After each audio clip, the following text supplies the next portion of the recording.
পূর্ব মেদিনীপুরে যত কোঅপারেটিভ নির্বাচন হয়েছে দেখুন, ভোটারদের ঢুকতে দেওয়া হচ্ছে না। মুসলিম এলাকায় বুথ করা হবে, তারা দাপিয়ে বেড়াবে। মেদিনীপুর টাউনেও সেই চেষ্টাই করা হয়েছে, মারপিট গুন্ডামি করা হয়েছে।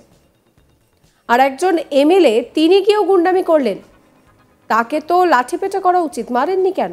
মেরে বের করে দেওয়া উচিত ছিল। দাবাং মোড়ে চাচাছোলা ভাষায় শাসক দলের মন্ত্রীকে লাঠিপেটার নিদান দিলেন দিলীপ ঘোষ। ফের বেলাগাম দিলীপ ঘোষ, এবার প্রাক্তন মন্ত্রী অখিল গিরিকে লাঠিপেটার নিদান দিলেন তিনি। রবিবার প্রাতঃভ্রমণে বেরিয়ে বিজেপি নেতা দিলীপ ঘোষ এই মন্তব্যই করেন। শনিবার কাঁথির সমবায় ব্যাংকে ভোটকে কেন্দ্র করে অশান্তির ঘটনা ঘটে, আর সেই অশান্তির ঘটনায় তিনি তৃণমূলকে নিশানা করলেন। সব ভোটে অশান্তি ছড়ানো তৃণমূলের কাজ বলে অভিযোগ করছেন দিলীপ ঘোষ। সাংবাদিকদের মুখোমুখি হয়ে তিনি বলেন, ব্যাংক, স্কুলের নির্বাচন বা পুজো কমিটির নির্বাচনে একটা অশান্তির এজেন্ডা করে তৃণমূল। এই করেই তারা হুজ্জুতি করছে। নিজের মতো প্রচার করুক ঠিক আছে, কিন্তু কাউকে ভোট দিতে দেবে না, ভোটারদের ঢুকতে দেবে না। পূর্ব মেদিনীপুরে যত কোঅপারেটিভ নির্বাচন হয়েছে দেখুন, ভোটারদের ঢুকতে দেওয়া হয়নি। মুসলিম এলাকায় বুথ করা হবে, তারা দাপিয়ে বেড়াবে, কেউ ভোট দিতে যাবে না। মেদিনীপুর টাউনেও সেই চেষ্টাই হয়েছে, মারপিট গুন্ডামি করা হচ্ছে। একজন এমএলএ তিনি গিয়েও গুন্ডামি করলেন, তাকে তো লাঠিপেটা করা উচিত ছিল, মারেননি কেন? মেরে বের করে দেওয়া উচিত ছিল। এটা কি গণতন্ত্র চলছে? কি বলছেন দিলীপ ঘোষ, শুনুন। ব্যাংকের নির্বাচন, স্কুলের নির্বাচন বা পুজো কমিটির নির্বাচন, সব জায়গায় টিএমসি ওটাকে পলিটিক্যাল একটা এজেন্ডা বানিয়ে হুজ্জুরি করে। এবং ঠিক আছে, প্রচার করো তোমার মতে, কিন্তু কাউকে ভোট দিতে দেবে না, ভোটারদের ঢুকতে দেবে না, গ্রাম থেকে বেরোতে দেবে না। যত কোঅপারেটিভ নির্বাচন হচ্ছে পূর্ব মেদিনীপুরে দেখুন, ভোটারদের ঢুকতে দেওয়া হচ্ছে না। মুসলিম এলাকায় বুথ করা হবে, গুন্ডারা দাপিয়ে বেড়াবে, কেউ ভোট দিতে যাবে না। মেদিনীপুর টাউনেও তাই করার চেষ্টা হয়েছে, মারপিট। এটা কি? আর এমএলএ একজন মন্ত্রী তিনি গিয়ে ওখানে গুন্ডামি করলে তাকে তো লাঠিপেটা করা উচিত, মারেনি কেন? মেরে বার করে দেওয়া উচিত। এটা কি গণতন্ত্র চলছে? নিজের মতো করে ওর ব্যবসা চালাচ্ছে, দোকান চালাচ্ছে, লুটপাট করছে, আর মুখে বলা হচ্ছে দেশে গণতন্ত্র নাই, নাই, স্বাধীনতা নেই। তোমরা কাউকে স্বাধীনতা দিয়েছে কেন?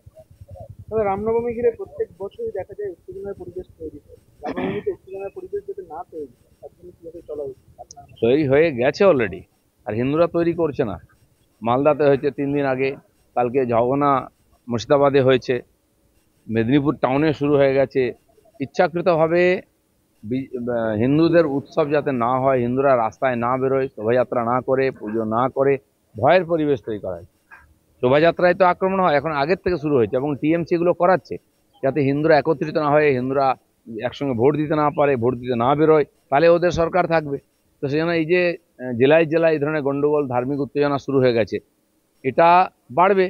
কারণ বিজেপি যাতে বা হিন্দুরা যাতে উৎসব না করে, সেই জন্যই ভয়ের পরিবেশ তৈরি করছে। টিএমসির দায়িত্বটা দেখা, সরকারের দেখা। না দেখলে দুই দিক থেকেই হবে উত্তেজনা, তখন হাতের বাইরে চলে যাবে। মোথাবাড়িতে সুকান্ত মজুমদারের যাওয়া প্রসঙ্গে দিলীপ ঘোষ বলেন যে, মোথাবাড়িতে সুকান্ত বাবুরা গেছেন, দরকার পড়লে আমিও যাব, পারলে ডিএম অফিস ঘেরাও করব, যেখানে হিন্দুরা আক্রান্ত হবে সেখানেই যাব। এটা বাংলাদেশ না পাকিস্তান?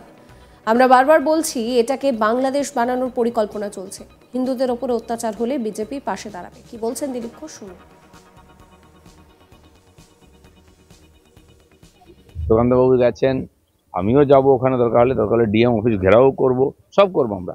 যেখানে হিন্দুরা সংখ্যালঘু হবে, তারা ধর্ম পালন করতে পারবে না, তারা বাইরে বেরোতে পারবে না, তাদের মা বোনেরা বাইরে বেরোতে পারবে না, তাদের বাড়িঘর ভেঙে দেওয়া হবে, দোকান লুট করা হবে। কেন? এটা বাংলাদেশ না পাকিস্তান? পশ্চিমবাংলায় এরকম শুরু হয়েছে, আমরা বারবার বলছি এটা বাংলাদেশ বানানোর চক্রান্ত চলছে, তার নমুনা সব। তার জন্য যা করার দরকার, সেই ডিএম অফিস ঘেরাও করবো, নবান্ন ঘেরাও করবো, সব করবো। হিন্দুদের উপর অত্যাচার হলে বিজেপি দাঁড়াবে। মালদহে মোথাবাড়ি এলাকার পরিস্থিতি সরজমিনে খতিয়ে দেখতে রবিবার রওনা হন রাজ্যের বিজেপির রাজ্য সভাপতি সুকান্ত মজুমদার, কিন্তু পথেই তাকে আটকানো হয় বলে অভিযোগ। এরপর সুকান্ত মজুমদার পুলিশের ভূমিকা নিয়ে প্রশ্ন তোলেন। তিনি অভিযোগ করেছেন যে, আজকে আমরা এখানে গণতান্ত্রিক পদ্ধতিতে আন্দোলন করতে এসেছি। মমতা ব্যানার্জির পুলিশের এমন অবস্থা যে পুলিশ হিন্দুদের ওপরে হামলা হলে টেবিলের ওপরে লুকোয় সেই পুলিশ লাঠি উঁচিয়ে আসছে। ইন্দিরা গান্ধী বিজেপির ওপর ব্যান এনেছিলেন, আমরাও প্রয়োজন পড়লে পুলিশের অনেক জায়গায় লাঠি ঢুকিয়ে দিতে পারি, কিন্তু আমরা বলবো না। পশ্চিমবঙ্গের মতো রাজ্যে বলা হচ্ছে যে একটাও হিন্দু নাকি থাকতে দেওয়া হবে না, এটা হিন্দুদের মাটি। যে ছেলে এই কাজটা করেছে পুলিশ যদি তার বিরুদ্ধে ব্যবস্থা না নেয়, তাকে প্রয়োজনে যে ঘটনা ঘটানো হবে তা ভাবতেও পারবেন না, তাকে প্রয়োজনে কান ধরে ওঠবোস করানো হবে। কি বলছেন সুকান্ত মজুমদার, শুনুন। আজকে আমরা এখানে আন্দোলন করতে এসেছি গণতান্ত্রিক পদ্ধতিতে। মমতা বন্দ্যোপাধ্যায়ের পুলিশের এমন অবস্থা, যে পুলিশ হিন্দুদের উপর অত্যাচার হলে টেবিলের তলায় লুকোয়, এরা কোথায় গিয়ে লুকোয় আমরা জানি না, সেই পুলিশ লাঠি উঁচিয়ে বারবার আসছে। লাঠি, পুলিশের লাঠি দেখেছে।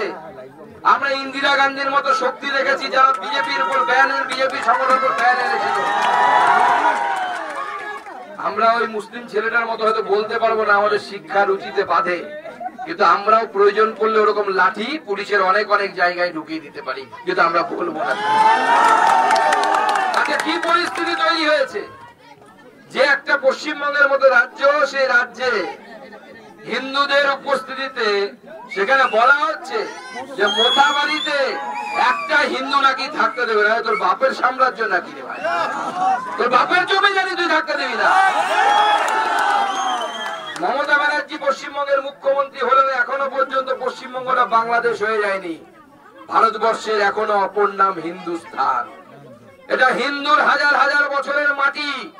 তোর বাপ ঠাকুরদার হিন্দু ছিল, ভয়ের চোটে অন্যদিকে চলে গেছে, অন্য পার্টি জয়েন করে গেছে। আমরা করিনি, আমাদের বাপ ঠাকুরদা করে। তাই এত সাহস দেখাতে আসবে না, যদি দম থাকে।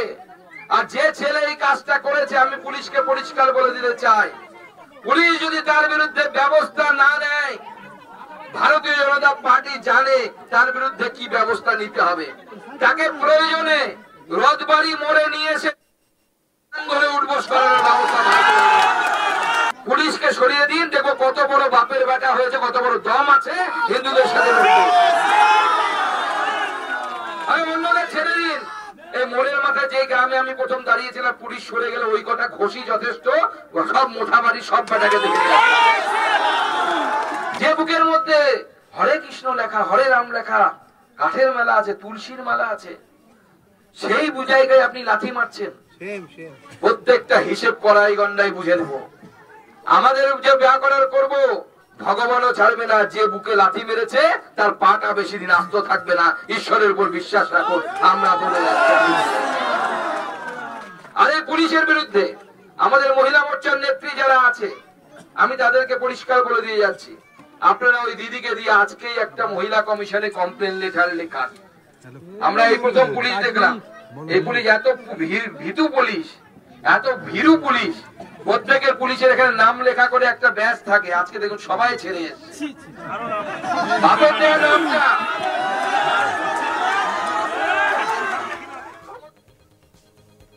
ভিডিও সম্পর্কে আপনাদের মতামত জানাবেন। সমস্ত খবরের আপডেটের জন্য চ্যানেলটিকে সাবস্ক্রাইব করবেন, নোটিফিকেশন পেতে বেল আইকনে ক্লিক করবেন, ফলো করবেন আজ তাক বাংলার হোয়াটসঅ্যাপ চ্যানেলও।